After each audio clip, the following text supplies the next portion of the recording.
raha nahafapon'ny gouvernemanta sy ny filoham-pirenena ny zato andro izay nametrahana ireo tanjona samihafa eo anivon'ny ministera samihafa ihany koa dia tsy nahatsikaritra izany loatra ny vahoaka tsy mandady arina mitondra ny fomba fijeriny izy ireo manoloana izany.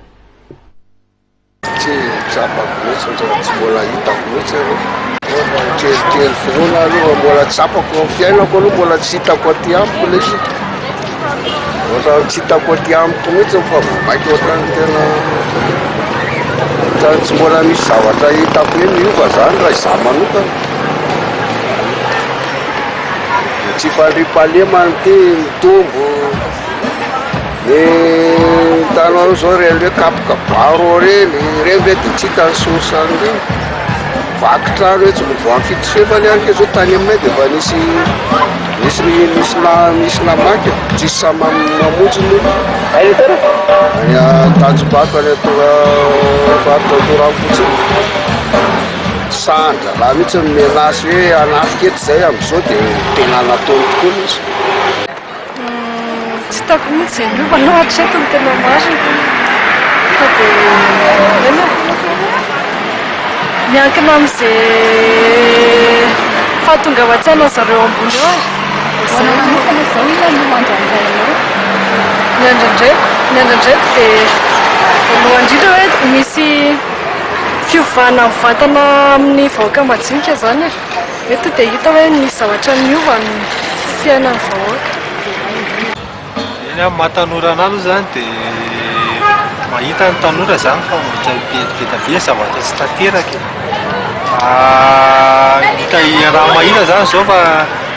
fiainana zany zao milotoloto be dia le sosialim-bahoaka zao mbola eo amin'ny fahasahiranana ny olona nefa antsika koa manatona vaninandro fety zany zao dia mbola sahirana ny olona dia tsy andamo zany mbola mikorotana daholo koa ny androm-panjakana ny antemera-pirenena sy ny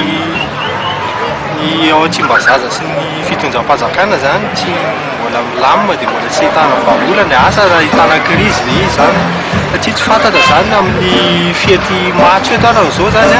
tsy fantatra na ho avy eo le olona ho inviten'ny filoham-pirenena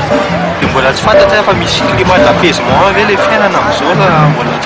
anatin'ny fikorontanana tanteraka zany. Ny antso manokana ny antso tiako atao amin'ny fanjakana dia hoe efa dimapolo taona zao no nahatratrahana ny nahazahoana ny fahaleovantena malagasy dia tiako ny tena hoe vahoaka malagasy mihitsy zany mitantana an'ilay firenena fa tsy vahiny no mbola mibaiko atsika fa tena nan'ny fahaleovantena ny tokoa hoe efa naleo tena. Dia taonata izay zato zay zao ny dalo tena betsaka izay zao ny ampakarako azy takany hoe vity dia tamilahady tany aminay tany eto madinika zao tena tsy lahy betsaka mihitsy nandrobaroba eraka ny tanàna zay antso manokana tianao ay tokony mba miezaka izy mba nanana sady zay faritra iva tena hita hoe mijaly be mahitsy ny kio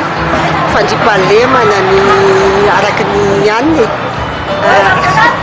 fa amin'ny ankapobeny io miankina amin'ny ministera tsirairay na manao fanambaza hoe zao no tena zavatra miova zaho moa dia amin'ny sampanampin'ireny tsy dia tena hitako loatra fa aza kosa moa hoe tsisy zavatra miova misy miova fa milaza hoe ve tonga dia miova avy hatrany fahitako anazy mbola le araky ireny volazany mbola mandeha tsikelikely fa tsy tonga dia avy hatrany dia hoe tonga dia misy fiovana be miova mety hoe mampisy mbola tsy mampisy n'le fiovana avy hatrany ka mba taky vola ihany koa tsinona ny fanavaozana nefa le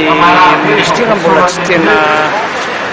manana tsara le vola ilaina amin'izany ka mba angamba ohatra